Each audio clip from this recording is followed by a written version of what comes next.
a really interesting point which I want to focus on is this idea of Britain first, and actually how that conflicts perhaps with the whole point of Brexit, which is to create an open internationalist Britain. Francis, perhaps we start with you.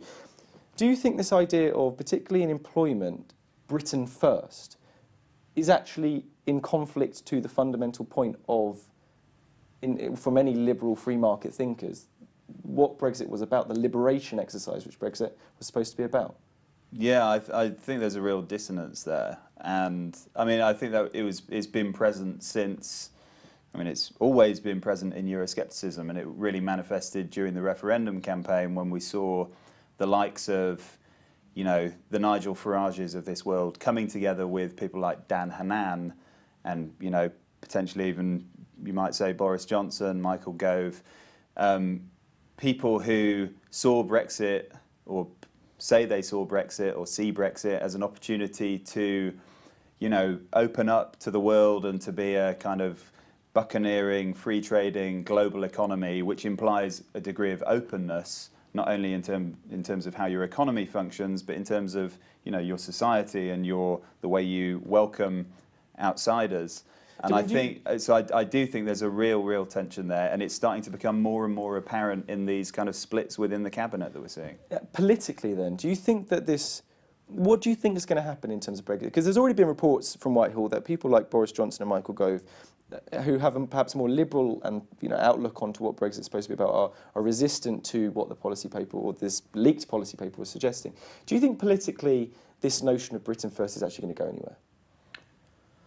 We'll have to see. I mean, there's so much that we don't know yet, and I mean, it's concerning, I imagine, for the government that there's, you know, more frequent leaks pretty much by the month. We're seeing bits and pieces leaking out, whether it's, you know, just little quotes in the papers from disgruntled civil servants, or clearly this document that was released to The Guardian was somebody, you know, who's working closely with ministers on this, feeling like this is really heading in a very alarming direction. They've leaked it to The Guardian. So I mean, there's a lot that we don't know yet, and I think the government itself is still grappling with a lot of these issues, and is still yet to make up its mind internally within cabinet over what the priorities and objectives are. I mean, Michael Fallon told the BBC today, obviously in the fallout from this leaked document, we will still welcome people with the right skills.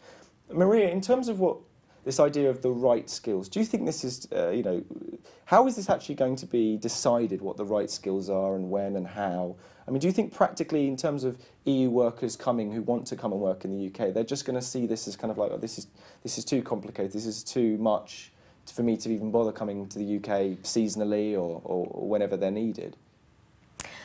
So essentially, when you are faced with the Home Office trying to basically measure the level of your humanity, exactly how valuable you are to be drawing British air in your lungs. This, you know, this gets obviously an extremely, you know, anxiety-producing situation to anybody who might have had any plans to come, but also for many people who are, you know, long-term settled here, because this government keeps generating messages of how devalued, how essentially parasitic EU citizens are in this country. And we're talking the EU citizens that, in fact, do pick up the crops, so, you know, the food chains of Britain survive. We're talking about the EU citizens who, you know, take care of the elderly massively in this country. Now, I suppose somebody in the Home Office might view this as a low-skilled occupation if they insist on this differentiation. But this are the occupations Britain needs.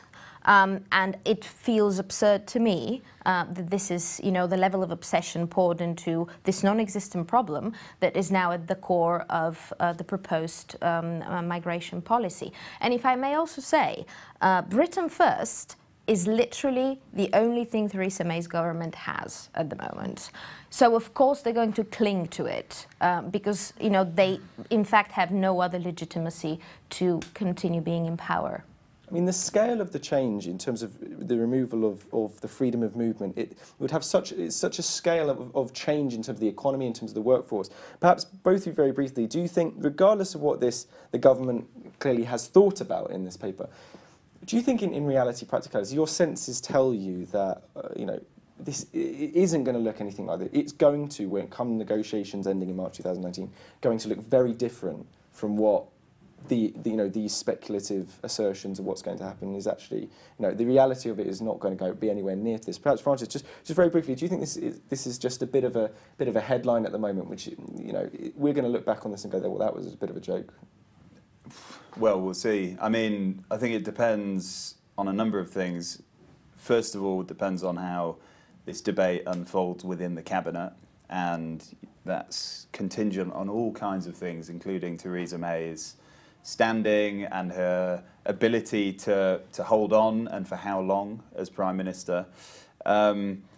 I think it also is going to depend on the degree to which the government is prepared to get real about the negotiations, and to, in the words of Mr. Barnier this week, to get serious and to start conducting these negotiations in a serious way, and to stop producing fantastical, delusory notions of the kind of relationship we can have and sending up flares, precisely.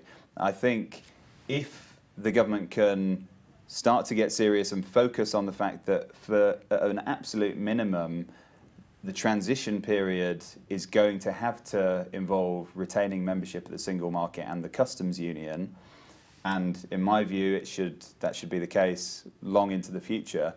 If they can start to get their heads around that, and to, I think importantly, start to speak to the public about that and about some of the trade-offs that are going to have to take place, and how they're going to, some people are going to be disappointed because they've been promised all kinds of things which aren't going to be deliverable, then, we could see a shift, and we might end up with the government, in an ideal world, potentially even dropping its absurd target of getting net migration down to the tens of thousands. Maria, very briefly, you think this is just a bit of a fad at the moment? In reality, it's going to look nothing. It's a trend. I hope the government reconsiders, because if I may highlight what have they told us all in this document, is they have told 27 European countries, we don't like your citizens, we don't want them over there, we are going to create a hostile environment for them. At the same breath, the same document says we want to remain the hub of this, that and the other European cooperation. Well, I'm sorry, but you really can't have your cake and eat it.